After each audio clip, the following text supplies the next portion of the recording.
안녕하세요. 오늘도 사연살롱을 찾아주셔서 감사합니다. 저는 40대 초반에 홀로 딸을 키우는 워킹맘입니다. 모든 워킹맘들이 그렇겠지만 일과 육아를 동시에 하는 건 정말 쉽지 않은 일인데요. 하지만 예전 상처받고 힘들었던 전업주부였을 때를 떠올리면 지금은 몸만 좀 피곤할 뿐 비교도 되지 않는 편안함과 행복을 느끼며 살고 있어요. 저는 시어머니와 시누이 때문에 이혼을 하게 됐어요. 아니죠. 저와 결혼했음에도 불구하고 자기 식구밖에 모르는 남편 때문에 이혼했다고 하는 게 더 정확하겠네요. 흔히 남편을 남의 편이라고 하던데 정말 제 전 남편은 그 말이 꼭 맞는 사람이었어요. 그럼 애당초 결혼 생각은 추워도 하지 말지. 도대체 그렇게 자기 식구들이 좋으면서 왜 저랑 결혼을 했는지 지금도 억울하고 분통이 터집니다. 하지만 그래도 그 망할 결혼 생활에도 감사한 일은 있었어요. 가장 첫 번째는 소중한 제 딸이고 두 번째는 일이에요. 딱히 결혼하면 회사를 그만둘 마음은 없었지만 좋은 아내, 좋은 엄마로 살고 싶었던 저는 잠시 일을 그만둔 적이 있었는데 얼마나 구박을 받고 무시를 당했는지 일하고 있는 지금이 얼마나 행복한지 모릅니다. 저와 남편은 같은 회사에서 만났어요. 남편은 저보다 4살 많았는데 제가 입사하고 얼마 지나지 않아 남편이 다른 부서에서 저희 부서로 이동하면서 저희의 만남이 시작되었죠. 남편의 첫인상은 참 멋있었어요. 직급은 그렇게 높지 않았지만 능력이 워낙 좋아서 저희 부서 팀장님이 남편을 많이 의지할 정도였거든요. 팀장이 과장한테 의지를 하다니. 아직 사회생활을 제대로 하지 않았던 저는 저도 모르게 남편을 마음에 품게 되었어요. 하지만 선뜻 고백은 할 수 없었는데요. 용기도 용기지만 사내 연애가 잘 되지 않았을 때를 생각하면 그건 모험이다 싶어서 그냥 남몰래 좋아하기만 하기로 했는데요. 누굴 좋아하는 마음은 표가 나는 법인지 자기한테 호의적인 저를 남편은 싫어하지 않았어요.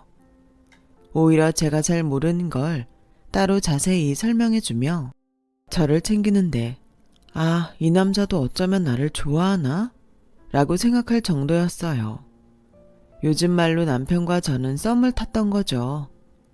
그리고 그런 설레는 밀당은 지치고 힘든 회사 생활의 한 줄기 빛이었고 그렇게 2계절을 보낸 남편과 저는 같이 외근을 나가면서 본격적으로 연애를 시작하게 됐어요. 동료로 나갔다가 애인이 되어 돌아온 셈이었죠. 이쯤 되면 다들 2년인가 보네, 드라마가 따로 없네 라며 저의 연애담을 재밌어 하는데 딱 거기까지였어요. 남편과 3년 넘게 연애하는 동안 크고 작은 싸움도 있었고 그 싸움으로 한동안 멀어지기도 했지만 끝끝내 우리는 결혼을 약속했는데요. 그때부터 일어난 문제는 예전 사소하게 다퉜던 연인 사이의 문제와는 차원이 달랐어요. 사실 저보다 남편이 꼼꼼한 편이라 다른 예비 부부들이 한다는 결혼 준비 리스트를 남편이 정리하며 저와 공유했는데 한 번은 예단과 혼수 리스트라는 걸 저에게 보여주더군요.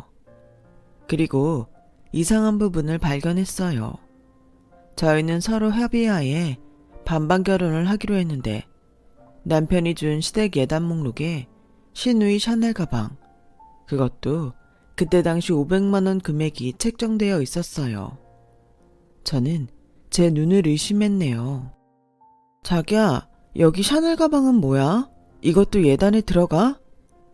그럼 내 동생도 자기 시댁 가족이잖아. 그래도 500만원은 좀 아니지. 우리 반반 결혼하는데 시누이한테 500만원짜리 가방을 해준다는 게 말이 돼? 난 솔직히 생각도 하지 않은 거라 당황스러워. 에이, 내가 내 동생 특별하게 챙기는 거 알면서 오빠 마음인데 자기가 좀 이해해주면 안 될까? 그래? 그럼 나도 누나 마음이니까 내 동생한테 500만 원짜리 시계 해줘도 돼? 이왕 반반하는 결혼인데 해주려면 똑같이 해야지. 내 동생은 예단 목록에도 없잖아. 아, 그야. 원래 남자는 그렇게 필요한 게 없어. 그리고 자기 이러는 건 좀 유치하다. 처남은 직장 다니지만 내 동생은 대학생인데. 내 말이 대학생이 500만 원 샤넬 가방이 왜 필요해? 이거 자기 생각이야? 아니면 아가씨가 얘기했어? 그러지 말고 내가 양보할 테니까 100만 원으로 줄이자. 100만 원? 샤넬에 100만 원짜리 가방이 어딨냐? 결혼하기 전에 오빠가 주는 마지막 선물일 것 같아서 통 크게 주고 싶었는데.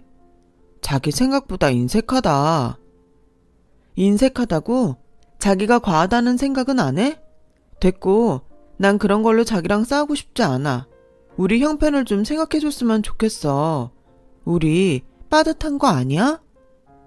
그래, 알겠어. 그냥 빼자. 없는 형편에 100만 원도 많지. 내가 그냥 나쁜 오빠 할게. 그럼 됐지? 이 얘기는 이제 그만하자. 기분 나쁘니까. 저는 솔직히 당황했어요. 연애할 때도 가끔 남편이 자기 동생을 지나치게 생각한다고 생각은 했는데 이 정도인지는 몰랐거든요. 저도 밑으로 남동생이 있지만 살면서 그런 마음은 가져본 적이 없어서 오빠랑 누나는 다른가? 했는데 아무리 좋게 생각하려고 해도 저는 기분이 나쁠 수밖에 없었어요. 그렇다고 유치하게 신우이한테 질투를 할 수도 없었고요. 아무튼 저의 반대로 예단 목록에서 신우이 명품 가방은 그렇게 빠지게 됐고 그 때문에 저는 신우이한테 좀 미안한 마음이 들었는데 한 번은 결혼 준비 때문에 시댁에 갔다가 신우이한테 이런 제안을 받게 됐어요. 언니, 결혼 준비 힘들죠? 웨딩드레스는 골랐어요? 저도 드레스 투어 가보고 싶은데. 언니, 아직 드레스 투어 안 했으면 저랑 같이 하면 안 돼요? 원래 여러 사람이 같이 보는 게 더 고르기도 쉽잖아요. 네? 근데 친정엄마가 같이 가기로 했는데 어쩌죠? 미리 알았으면 그렇게 했을 텐데.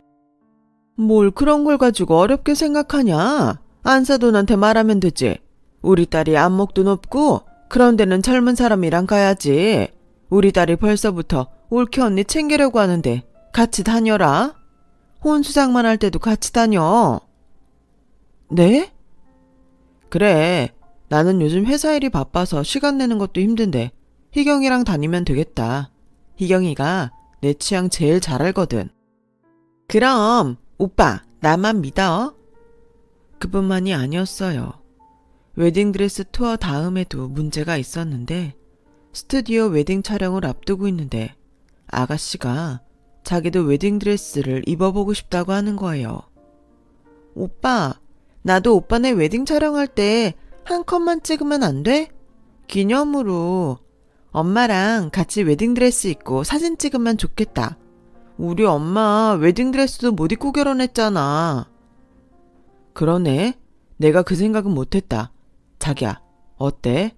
우리 마지막 촬영할 때 다 같이 찍으면 가족 사진도 되고 일석이조가 따로 없겠다. 그치? 자기야, 그건... 예, 됐다. 웨딩드레스 빌리는 값도 그렇고 사진 찍으려면 머리도 하고 화장도 해야 할 텐데 나는 됐어. 우리 희경이만 좀 끼워줘라. 단독 사진도 괜찮고. 에이, 엄마, 무슨 소리야. 아들이 그 정도 능력도 없을까봐. 그러지 말고 같이 찍자. 시어머니는 일찍 혼자가 되신 분이셨어요. 그래서 남편도 시누이도 시어머니를 엄청 챙겼는데 상황이 그렇게 돌아가니 더는 아무 말도 할 수가 없더군요. 그래서 시어머니와 시누이 드레스와 헤어 메이크업은 남편이 비용을 따로 내려나 생각했어요. 하지만 그 비용도 저희 공동 결혼 비용에서 나갔고 어느새 정신을 차려보니 남편은 결혼 준비에 있어서 계속 뭐든 자기 집 중심으로 일을 처리하더군요. 그래서 더는 휘둘리면 안 되겠다고 생각했어요. 이러다가는 결혼 생활도 시댁 중심으로 돌아갈 것 같은 불안감이 들기도 했고요.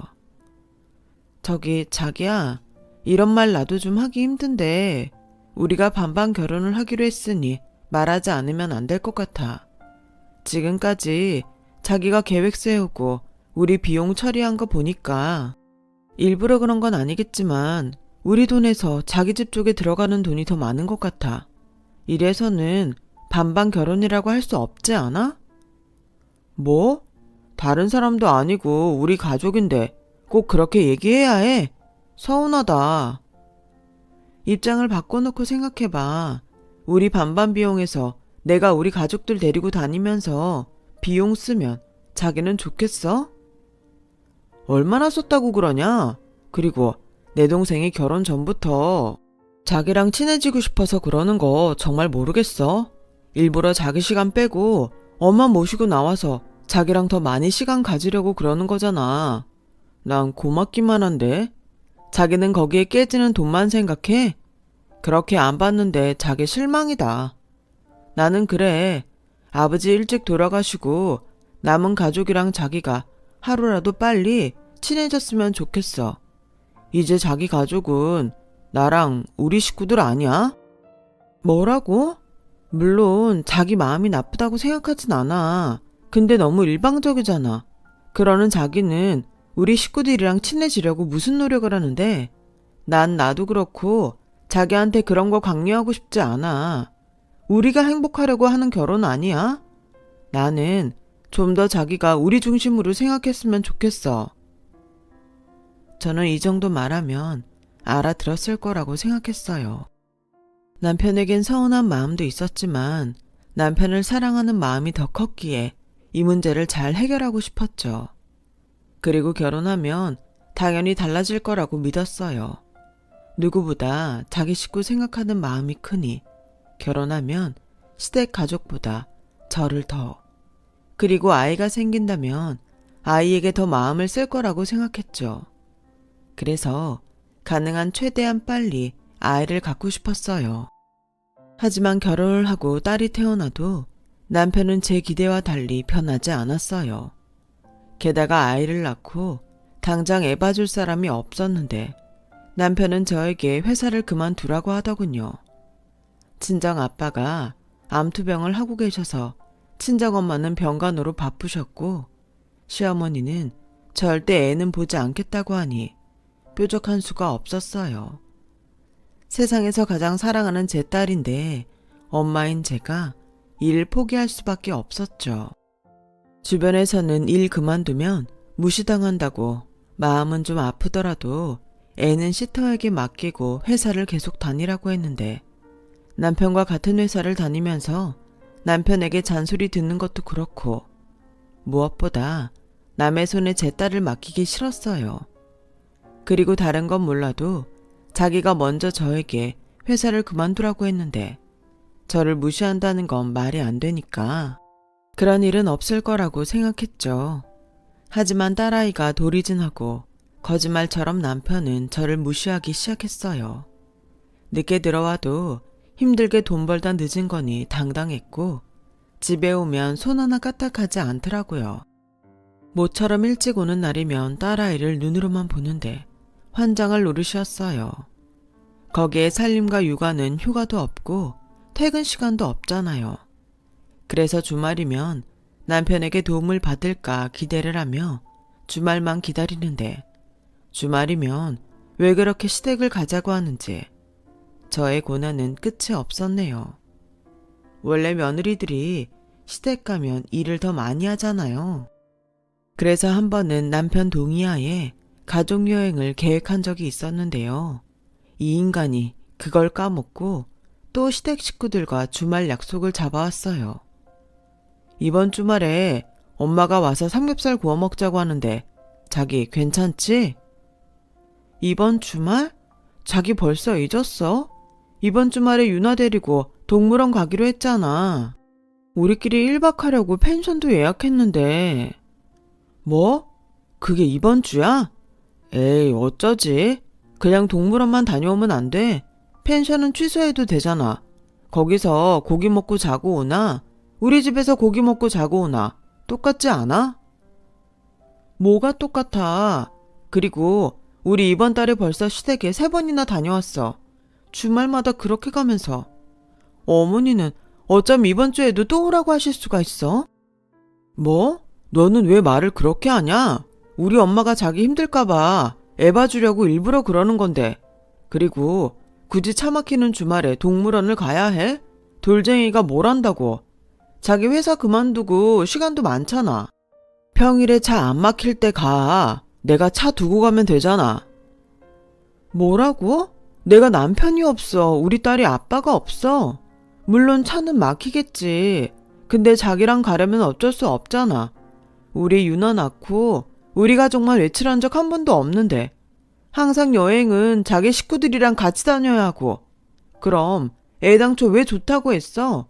내가 펜션 예약한다고 했을 때는 알겠다며. 내가 이렇게 겹칠 줄 알았냐? 그리고 주말이면 다 비싼데 자기는 집에서 살림하는 여자가 왜 그렇게 생각이 없냐? 그 펜션 갈 돈이면 삼겹살을 5번은 구워 먹겠다. 지금 돈 때문에 이러는 거야? 나한테 회사 그만두라고 한 사람은 자기야. 근데 뭐? 살림하는 여자가 생각이 없다고? 그럼 지금이라도 자기가 어머님한테 부탁드려. 난 다시 회사 나가면 땡큐니까. 우리 엄마 힘들잖아. 장모님이면 모를까. 장인어른 퇴원하셔서 집에 계시잖아. 집에서는 간호 안 해? 됐어. 난 이젠 시댁 가기 싫으니까 정 가고 싶으면 자기만 가서 삼겹살 먹고 와. 난 우리 친정 식구들이랑 다녀올 테니까. 뭐라고? 친정 식구랑 간다고? 장인어른 몸도 안 좋으신데 가긴 어딜 가? 난 여자가 걸핏하면 친정 식구들 만나는 거 별로라고 생각해. 가뜩이나 우리 식구들한테는 그렇게 인색하면서. 알겠어. 그놈의 동물원 가면 되잖아. 됐어. 엎드려 절 받는 거 나도 싫어. 아빠도 모처럼 밖에서 바람 쐬면 좋아하실 거고 자기가 그렇게 자기 식구만 챙기는데 나도 우리 식구 챙겨야 하지 않겠어? 그리고 말이 나와서 하는 소린데 우리 아빠 태어난 지가 언젠데. 자기는 어쩜 우리 집에 한 번을 가자는 소리를 안 하냐? 한 달에 자기 집 3번 가는 동안 우리 집은 언제 갔는지 기억도 안 난다. 난 이제 한 달에 한 번 이상 시댁에 가지 않을 거니까 자기 혼자 다니든지 알아서 해. 뭐? 혼자 가라고? 처갓집이야. 시간 많은 자기가 평일에 가면 되고 나까지 갈 필요 있어? 괜히 아프신데 신경만 쓰이잖아. 나도 다 장인 장모님 생각해서 그런 건데. 아 몰라. 알았으니까 너 하고 싶은 대로 해. 나도 나 하고 싶은 대로 할 테니까.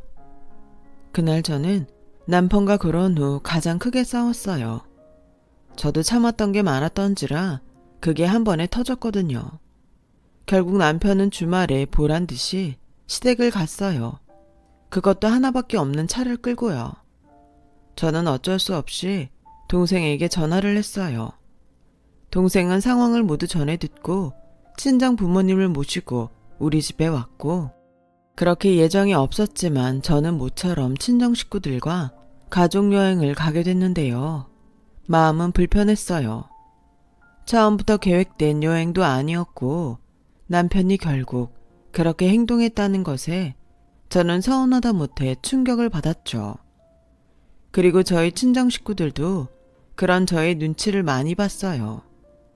그러던 중 딸아이를 재우고 가족들끼리 오랜만에 이야기를 나누는데 저희 아빠가 집에서 저를 주려고 챙겨왔다며 서류 봉투를 건네는 거예요. 저는 깜짝 놀라고 말았어요. 아빠, 이게 뭐예요? 그게 예전부터 아빠가 갖고 있던 땅 문서다. 아빠가 이건 너한테 주려고 미리부터 챙겨놓고 있었던 건데 건우한테 듣고 오늘 김서방 안 온다고 하길래 냉큼 들고 왔다. 네? 그게 무슨... 너 회사 그만두고 집에서 애 키운다고 네 엄마한테 들었을 때 내가 얼마나 속상했는지 모른다. 아무리 부부라고 하지만 사람 일은 어떻게 될지 모르는 거야. 결혼 전에는 그래도 듬직하고 쓸만해 보여서 걱정을 안 했는데 막상 결혼시키고 보니 또 그게 아닌 것 같아서 그냥 그 땅 네 명의로 조만간 돌려놓자. 사람이 돈이 있어야 기가 안 죽어. 그래도 권우도 있는데 제가 그거 가져도 돼요? 누나, 나 능력 있어. 그리고 우리 아버지 그 땅 말고 또 재산 있죠? 난 괜찮으니까 누나 가져. 그리고 매형이 무시하면 확 질러. 오늘 일도 그래. 어떻게 누나한테 그럴 수 있냐? 그러게 말이다. 결혼 전에는 그렇게 우리 딸 달라고 문지방에 닳도록 드나들더니 다현이 너 또 다른 일 있는 거 아니지? 아니야. 시아버님 돌아가시고 유나 아빠가 자기 식구들 생각하는 마음이 좀 유별나서 그래. 그거 빼고는 괜찮아. 그리고 아빠, 이거 너무 감사한데 나중에 받을게요. 벌써 유산 상속받는 것 같아서 기분이 좀 그래요. 아빠 요즘 많이 회복되셨는데 그냥 이건 정말 나중에 받을게요. 나중은 무슨, 아빠는 미리미리 다 준비해 놓고 싶어. 그래야 사는 동안 아무 걱정 없이 있다가지. 그런 생각하지 말고 아빠가 줄 때 받아. 내가 직접 주고 싶어서 그래. 아빠는 마치 당신의 마지막을 준비하는 사람처럼 저에게 땅 문서를 주셨어요. 그 땅은 예전부터 아빠가 노년에 집도 짓고 농사도 짓겠다고 사놓은 땅이었는데 아빠가 아프셔서 그 계획을 실행에 옮기지 못한 땅이었어요. 대략 500평 정도 되는 큰 땅이었어요. 생각지도 않았던 땅을 받게 되니 기분이 이상하더라고요. 아빠 말대로 든든하기도 했지만 어쩐지 이렇게 아빠를 보는 날이 많이 없을 것 같은 안 좋은 예감이 들었어요. 그때는 애써 그런 생각을 하지 않으려고 노력했죠. 아빠가 저희 딸과 1박 2일을 지내면서 너무 많이 좋아하셨고 앞으로 이런 날이 많이 왔으면 좋겠다며 당신이 꼭 건강해지겠다고 하시는데 그 의지로 아빠가 완치되길 바랬어요. 하지만 그런 의지에도 불구하고 저희 아빠는 끝내 세상을 떠났고 제가 아빠에게 받은 땅은 미리 물려받은 유산이 되고 말았어요.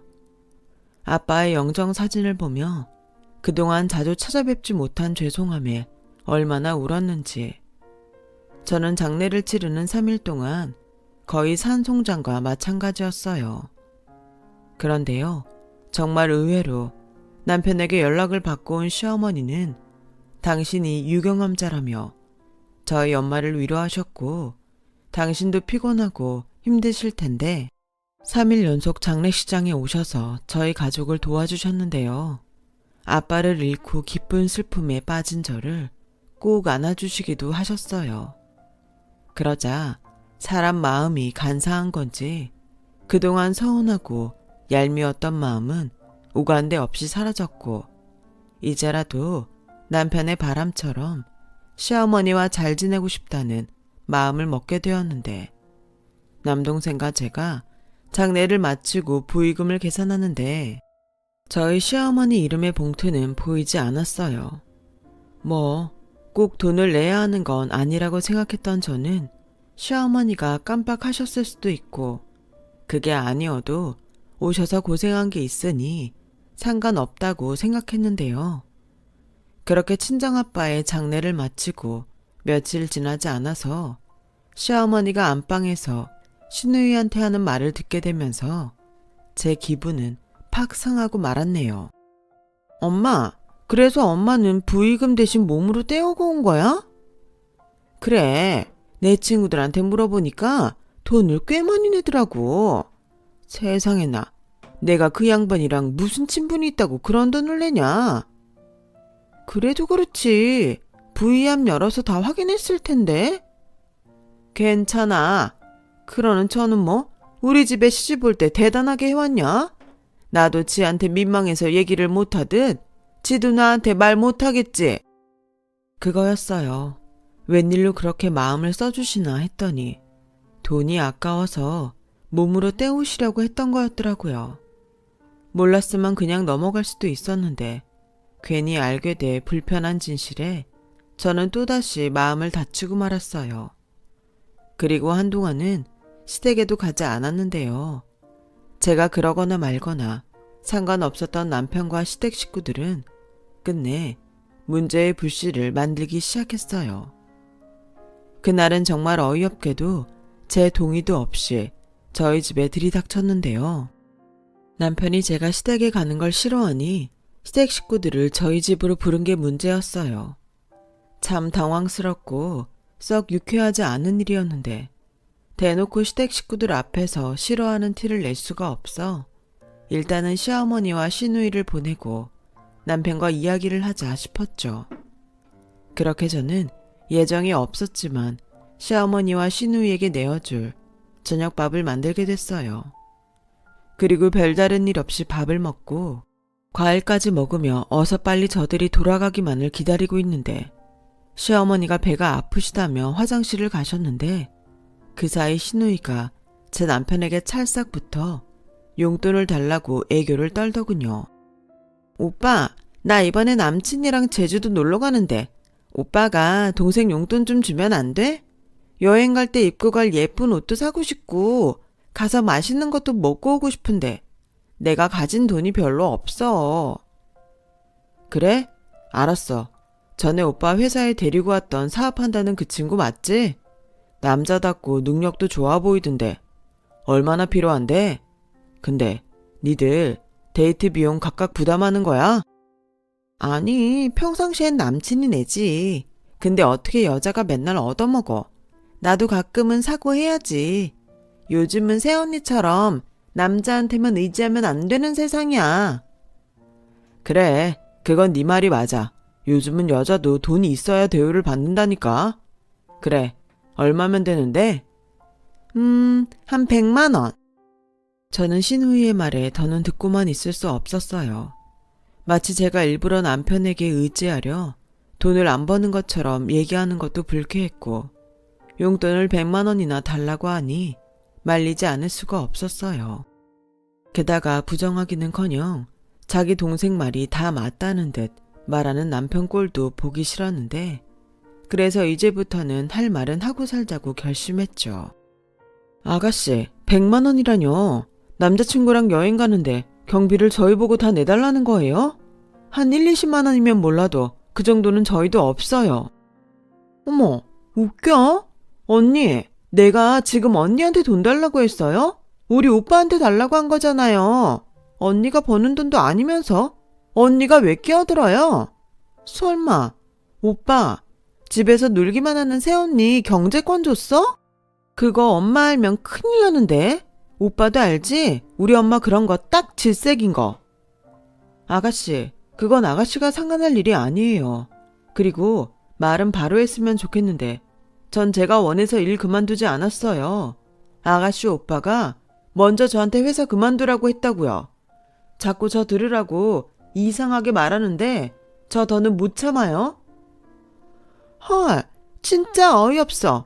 못 참으면 뭐 어쩔 건데요? 왜? 한 대 치게요?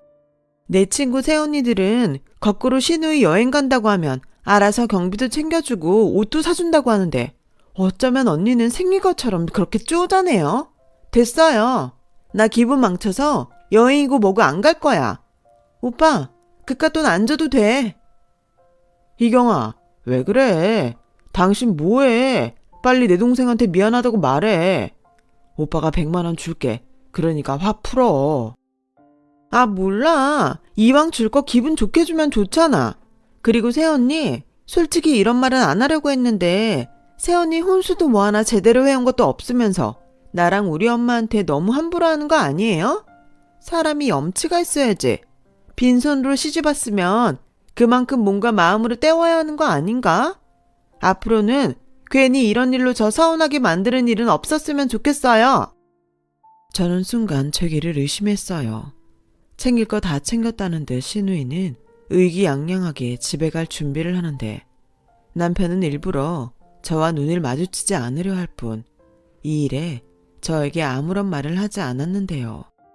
시댁 식구들이 돌아가면 저와 싸워야 한다는 걸 직감했는지 시어머니와 시누이를 시댁에 데려다주고 오겠다던 남편은 사정이 다 되어가는데도 집에 돌아올 생각을 하지 않았어요. 그래서 남편에게 전화를 걸었죠. 더는 기다릴 수가 없었거든요. 그리고 그 전화는 남편이 아닌 시어머니가 받으셨어요. 그리고 잔뜩 화가 난 목소리로 저에게 따지듯 말씀하셨는데요. 예, 나다. 내가 참으려고 했는데 도저히 참을 수가 없어. 집에 와서 희경이한테 다 들었다. 네가 돈 아깝다고 내 아들한테 동생 용돈 주지 말라고 했다며. 그게 네 돈이야? 내 아들이 번 내 아들 돈이지. 어디서 지가 주인 행세를 하려 들어? 어머니, 아들 돈이냐뇨. 그렇게 말씀하시면 저 서운해요. 저는 뭐 집에서 놀아요? 어머님이 저희 딸 봐주신다고 하셨으면 저 회사도 그만둘 일 없었어요. 회사도 그이가 먼저 그만두라고 했는데 자꾸 그런 식으로 말씀하시면 저도 서운해요. 그리고 아가씨가 말을 어떻게 전했는지 모르지만 용돈으로 100만 원을 달라고 하는데 저희도 빠듯해서 어렵다고 이야기한 것 뿐이에요. 뚫린 입이라고? 아주 말은 잘하는구나. 어쨌든 넌 가족한테 쓰는 돈이 아깝다는 거잖아. 혼수도 뭐 하나 제대로 해온 것도 없으면서 귀한 내 아들만 틀들 볶고? 너 계속 그런 식으로 굴면 욕은 니네 부모가 먹는 거야. 알아? 왜 거기서 저희 부모님 얘기가 나와요? 그리고 아까 아가씨도 어머님이랑 같은 말을 하던데 제가 혼수를 뭘 안 했다고 하시는 건데요. 저희 결혼 준비 정확히 반반씩 내고 반반 결혼했어요. 오히려 아가씨가 저 결혼 준비한다고 쫓아다니면서 돈을 더 써서 제가 더 낸 꼴이라고요. 그리고 그렇게 말씀하시는 어머니는 저희 아빠 장례식 때 어떻게 하셨어요? 돈 아깝다고 몸으로 때우신 분이 그런 말씀하시니까 정말 이상하네요. 야, 넌 그 입이 문제야. 아우 시끄러워. 내 딸 있었으면 얼마나 썼냐. 그리고 나도 니네 아버지 장례식에 가서 돈값 하고 왔어. 그럼 됐지. 뭘 그렇게 피곤하게 따지는지? 너 그렇게 마음 뻗으면 벌 받는다. 그리고 네 아버지 세상 뜬 지가 언제냐? 너 그 핑계로 우리 집에 노지도 않고 요리 빼고 저리 빼는데 너 잔머리 더 굴렸다간 나한테 홍군형 날 줄 알아. 네 남편은 오늘 내 집에서 재우고 출근시킬 테니까 기다리지 마라. 어디 여자가 할 짓이 없어서 지서방 바가지를 긁으려고 들어. 아우 꼴 보기 싫어. 끊어. 저는 끊어진 핸드폰을 부여잡고 그날 밤을 꼴딱 세우며 더는 이렇게 살고 싶지 않다고 생각했어요. 그래서 원래는 아이가 유치원에 가면 복직을 할 생각을 하고 있었지만 서둘러 복직을 하자고 결심했고 남편과도 계속 이런 식이면 헤어지는 게 낫겠다는 생각까지 하게 됐는데요. 그 뒤 저는 남편을 봐도 아무 말 하지 않았어요. 오만정이 떨어지니 상대하고 싶지 않다는 생각밖에 들지 않았거든요. 그런데 참 이상하게도 남편은 그런 저를 불편해했고 결국엔 마음에도 없는 사과를 먼저 하는 거 있죠. 저기 있잖아 다연아. 그때 우리 가족 때문에 많이 속상했지. 미안해. 내가 우리 식구들한테 반반 결혼이라고 말 안 했거든. 그런 걸 굳이 이야기할 필요가 없는 것 같아서 말을 안 했는데 일이 이렇게 될 줄은 몰랐네. 내가 다 설명했으니까 이젠 그런 일 없을 거야. 그러니까 이제 화 풀고 오늘 저녁엔 우리 집에 가서 우리 엄마한테 잘못했다고 말해주면 안 될까? 뭐? 잘못을 누가 했는데 나더러 잘못했다고 말하라고? 제정신이야? 사과를 받아도 시원치 않을 판에 뭐라고? 그리고 말 나온 김에 나도 말하자. 우리 결혼 준비하면서 자기가 대놓고 자기 집에 이것저것 더 챙겼지?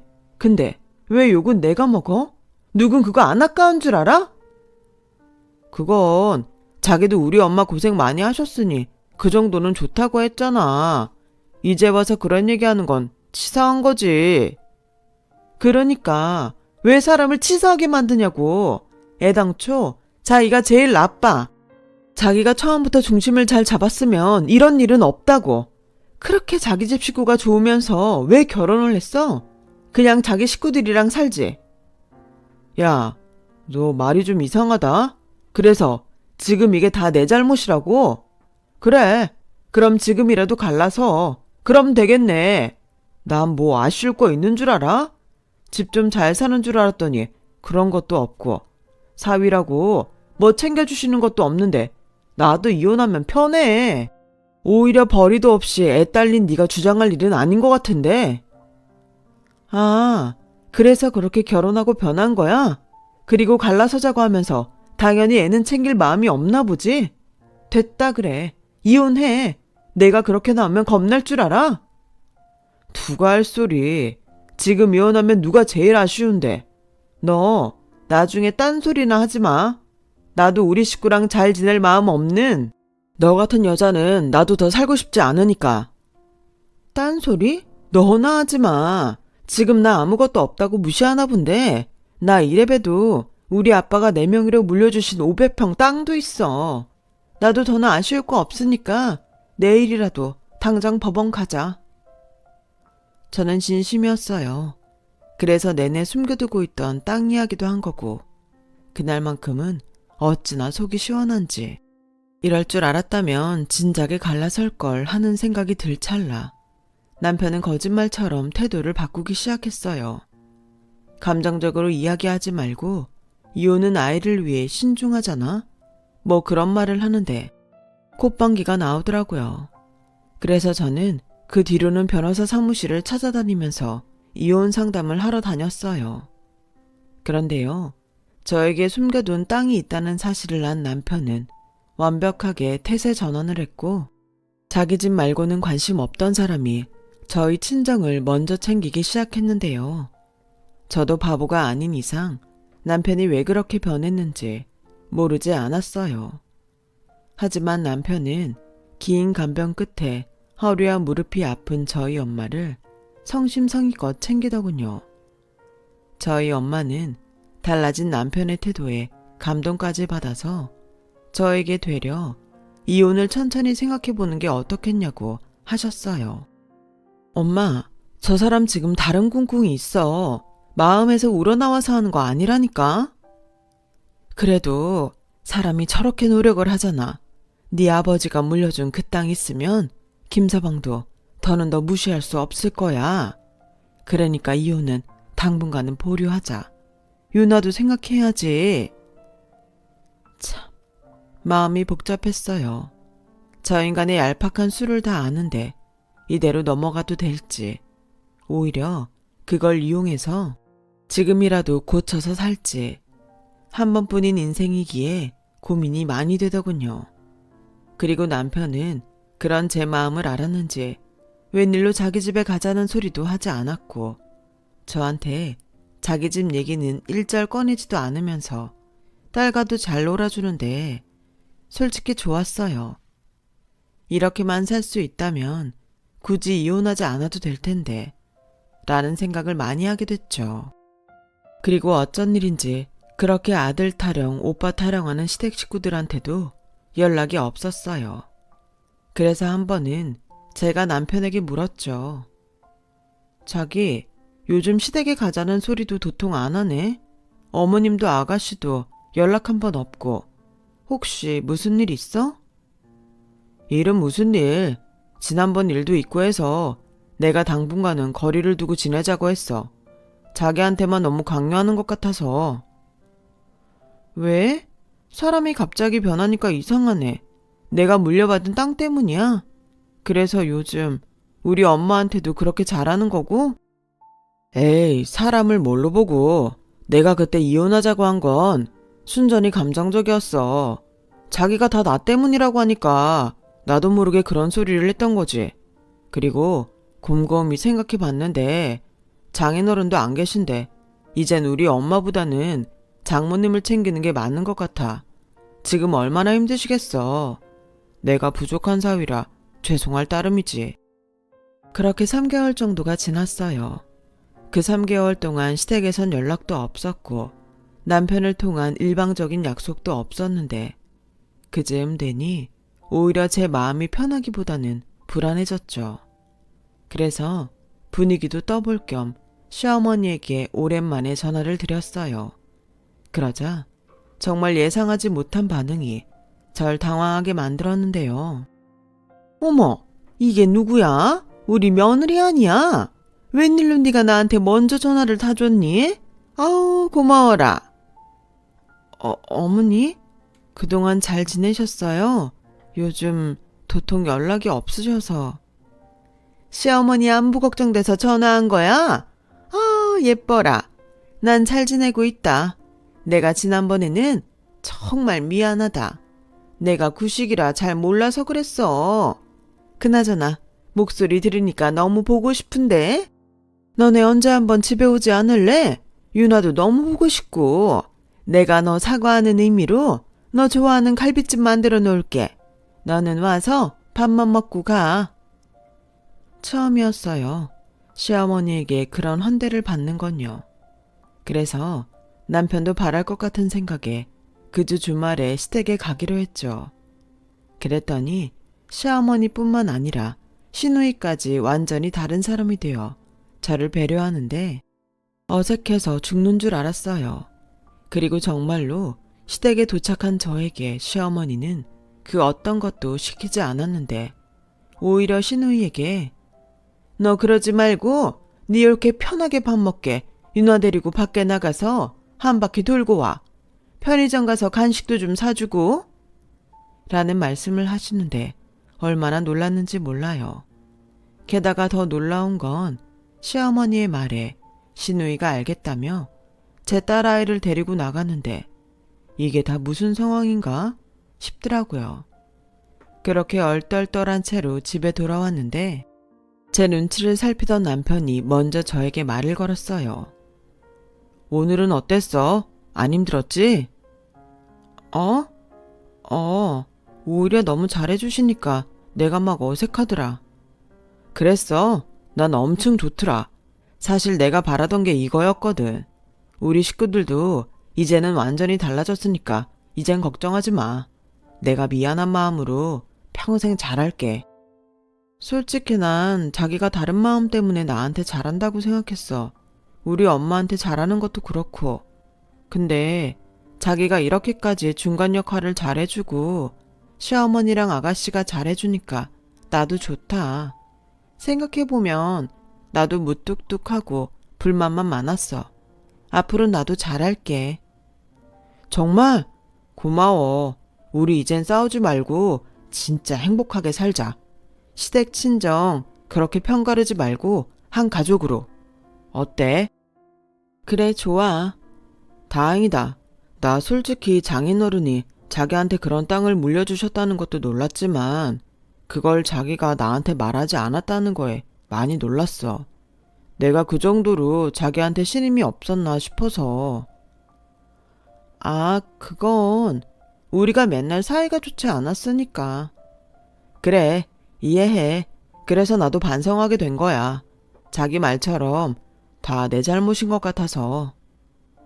우리 이제 지난 얘기는 그만하자. 앞으로가 더 중요하잖아.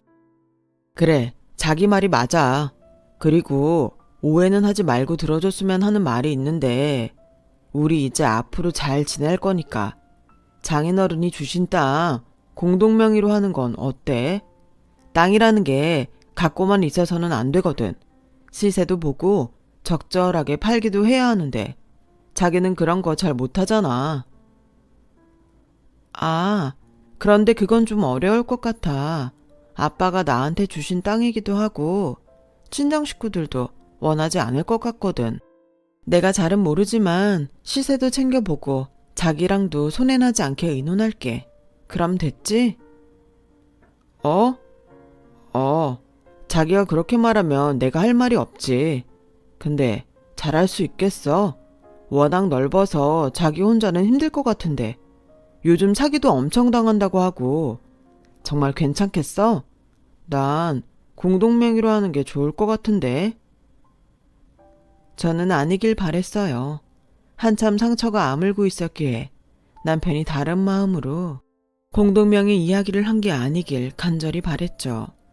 다행히 그날 이후 남편은 더는 땅 이야기를 하지 않았어요.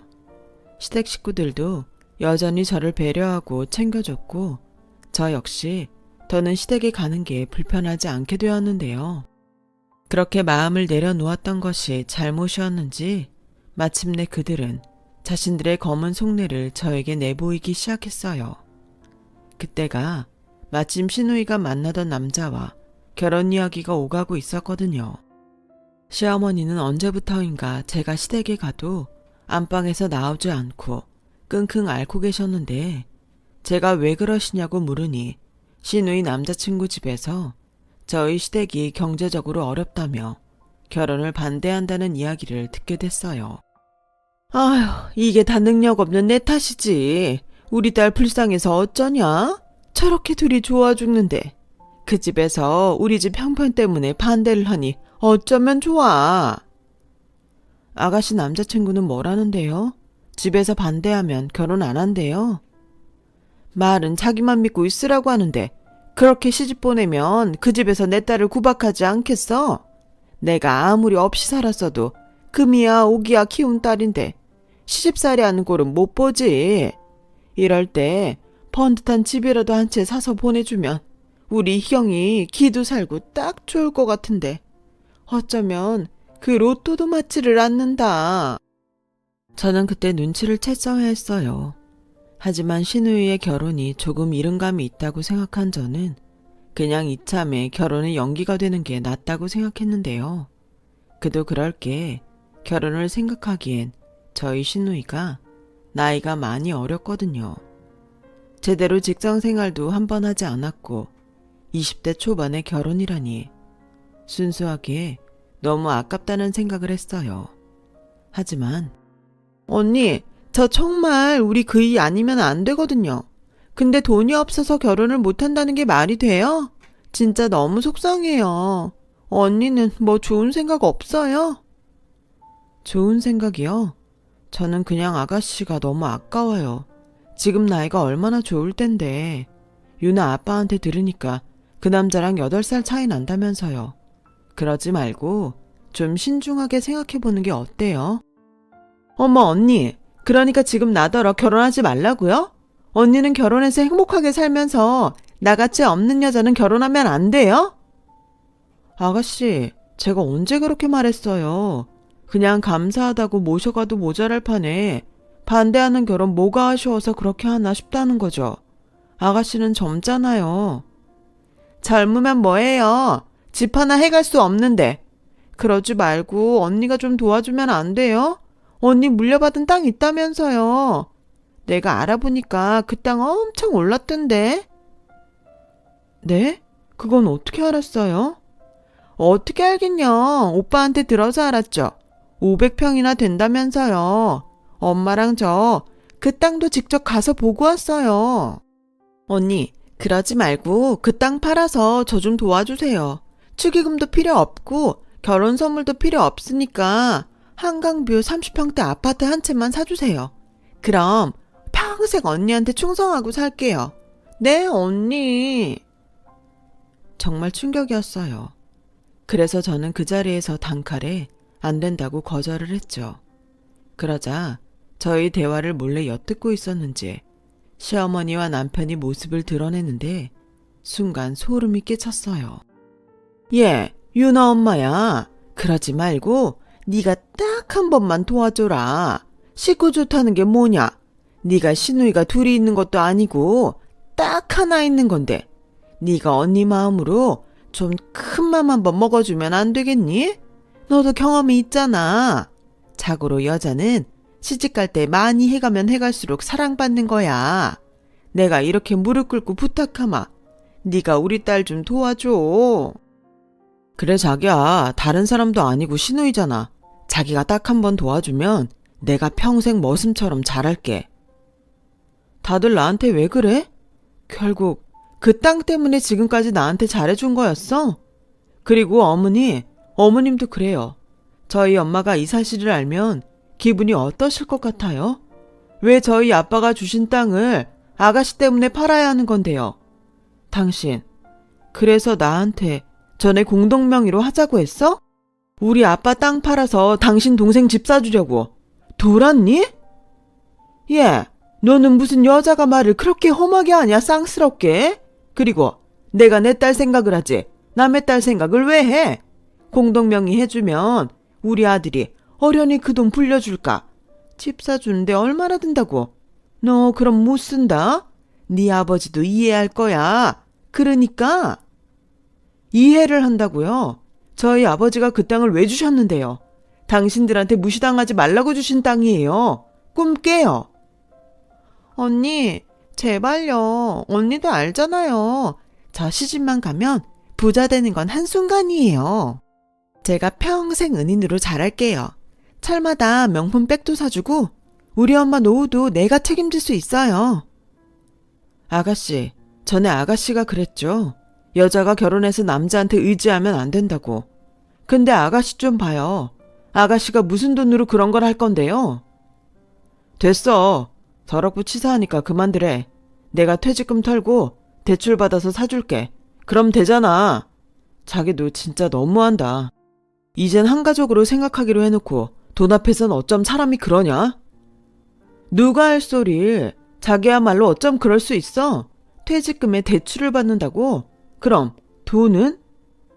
얘, 너도 좀 착착해라. 네가 땅 갖고 그러니까 보다 못한 내 아들이 그런 결정을 한 거잖아. 왜?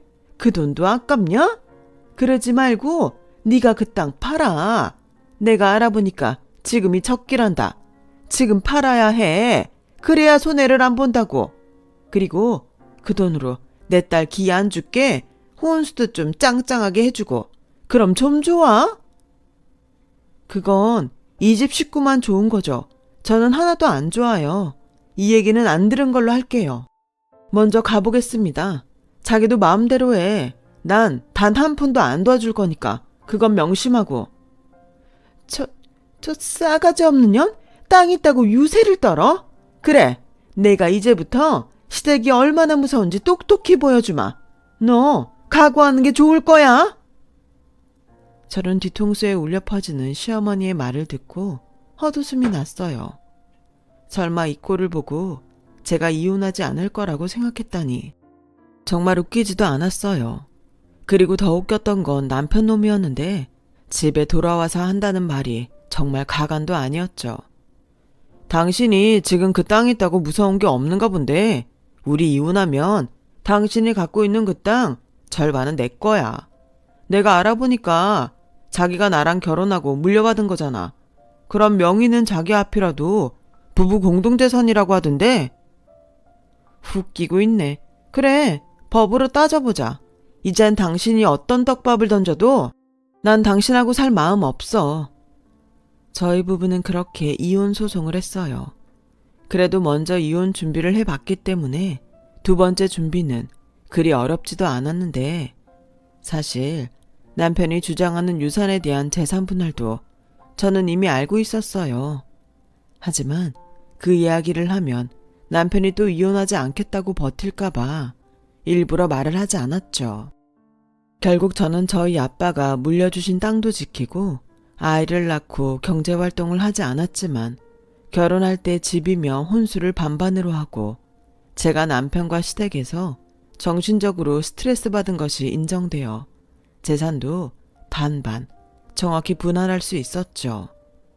그러자 남편은 인정할 수 없다며 법정에서 난동까지 피웠는데 집단에는 저를 또 구워 삶아서 이혼을 번복할 수 있다고 생각했는지 제 바지가랑이를 붙들고 애원하기 시작했어요. 자기야, 미안해. 난 정말 이혼까지 할 마음은 없었어. 나 아무런 욕심 갖지 않을 테니까 버리지만 마. 응? 나 자기 없으면 못 살아. 내가 지금까지 당신 서운하게 한 건 그냥 우리 엄마나 희경이가 불쌍해서 그래서 자기가 좀 잘해줬으면 했던 거지 다른 뜻은 없었어. 쇼하고 있네. 다른 뜻이 없어? 그렇게 불쌍하면 네가 결혼하지 말고 평생 네 식구 뒤치다꺼리하고 살지. 왜 엄한 날 끌어들였어? 자기 식구랑 내가 잘 지낼 수 있을 거라고 생각해? 아니, 어떤 여자를 데리고 와도 그런 건 불가능해. 됐고 구질구질하게 이러지 마. 달라질 건 하나도 없으니까. 다현아, 잠깐만. 유나 엄마, 제발 잠깐만. 나 이제 우리 가족 안 보고 살게. 당신이 원하면 연 끊고 살게. 제발 한 번만 더 나 믿어주면 안 돼? 우리 서로 사랑해서 결혼했잖아. 자기가 먼저 나 좋아했잖아. 그래, 내가 순진하고 미련했지. 이런 인간인 줄도 모르고. 그래서 더더욱이 싫어. 비켜! 저는 그 뒤 최대한 빠르게 저의 결혼 흔적을 지워갔어요. 남편과 이혼이 결정된 그날부터 짐 정리는 물론이고 어지간한 재산 분할은 끝냈는데 마침 살던 전셋집 계약도 만료가 다 돼서 보증금 절반까지도 야무지게 챙겼네요. 그리고 딸아이를 데리고 친정으로 들어간 저에게 친정 엄마는 씁쓸해 하시긴 했지만 그런 집구석과는 연을 끊는 것이 맞다며 저를 안아주셨는데 밖에서 익숙한 목소리들이 들렸어요. 밖으로 나가보니 반갑지 않은 시어머니와 시누이가 저희 친정까지 찾아와 마당에 엎어져서는 땅을 치며 이렇게 말하더군요. 예, 아가 이혼이라니 말도 안 된다. 우리가 잘못했어. 그러니 이혼만은 하지 말아라. 우리가 다시는 너희 앞에 안 나타날게. 내 아들 죽는다. 제발. 언니, 집 사달라고 안 할게요. 그동안 시누이 짓 한 것도 미안해요. 다 잘못했으니까 한 번만 봐주세요. 우리 집 가뜩이나 가난한데 언니까지 우릴 버리면 우린 진짜 망하는 거예요. 이봐요. 지금 내 집에서 뭐 하는 거예요? 지금까지 내 딸 힘들게 한 것도 모자라서. 여기가 어디라고 와. 썩 나가지 못해요. 다현아, 물 틀어라. 저것들 싹 다 내쫓게. 친정엄마는 그동안 제가 당한 이야기 때문에 이성을 잃으셨는지 마당 수도가에 설치된 호수로 시어머니와 시누이에게 물을 마구 쏘기 시작했어요. 그날이 꽤 쌀쌀해서 추웠는데 물이라는 게 맞으면 따갑고 아프잖아요. 그래서 결국 땅바닥을 구르던 시어머니와 시누이가 물을 쫄딱 맞고 도망치듯 친정에서 나갔고 그날 저녁 퇴근한 동생은 다시는 그런 사람들이 오지 못하게 보안을 철저히 해야 한다며 다음날 보안업체를 집에 불렀는데요. 결혼하고 내내 시댁에서 객식구 취급만 받다가 이제야 진짜 내 가족 품에 돌아온 기분이 들었어요. 이래서 가족 울타리가 좋다는 거구나 또다시 느꼈죠. 저는 이혼 후 작은 사업을 시작했어요. 사실 재취업을 하려고 이력서를 많이 냈는데 잘 되지 않았거든요. 그래서 아빠가 물려주신 땅 일부를 팔아서 그동안 관심이 많았던 인터넷 사업을 시작했는데 욕심내지 않고 작은 것에도 만족하며 발전해가는 제 사업에 감사하고 살아가다 보니 지금은 그래도 어디 나가면 사장님 소리는 듣게 됐어요. 직원도 10명이나 있고요. 처음엔 참 어색한 호칭이었는데 자리가 사람을 만든다고 저는 어느새 강한 책임감을 느끼며 살고 있어요. 아마도 하늘에 계신 아빠가 저를 도와주고 계신 거겠죠. 결국 아빠가 물려주신 그 땅 덕에 제가 그 지옥 같은 결혼 생활을 끝낼 수 있었으니까요. 그리고 무엇보다 가장 감사하다고 생각하는 건 사랑하는 제 딸을 제가 지킬 수 있다는 거예요. 비록 아빠의 빈자리까지 제가 완벽하게 채울 수는 없겠지만 그래도 우리 딸의 활짝 웃는 그 미소만큼은 평생 지킬 수 있는 엄마가 되려 합니다. 앞으로 더 많은 시간 저는 고군분투해야겠지만 저는 이제 무서울 것이 없어요. 사랑하는 가족이 있고 또 가족을 행복하게 하고 싶다는 제 의지가 충만하니까요. 그리고요. 얼마 전 먼저 다녔던 회사 동료에게서 남편이 제가 사업에 성공했다는 말을 듣고 배 아파했다는 소식을 듣게 됐는데요. 사람을 그렇게 무시하더니 이 인간 계속 후회하고 배 아프게 저는 앞으로도 계속 성공하고 싶습니다. 사업도 인생도 모두 성공하는 행복한 사람이 되고 싶어요. 지금까지 길었던 저희 이야기 들어주셔서 대단히 고맙습니다. 좋은 사람들과 좋은 날만 가득하길 진심으로 바랄게요. 건강하세요. 여러분, 사연 댓글에 응원과 현명한 조언 부탁드려요. 좋아요와 구독은 저에게 큰 힘이 됩니다. 오늘도 좋은 일 가득하세요.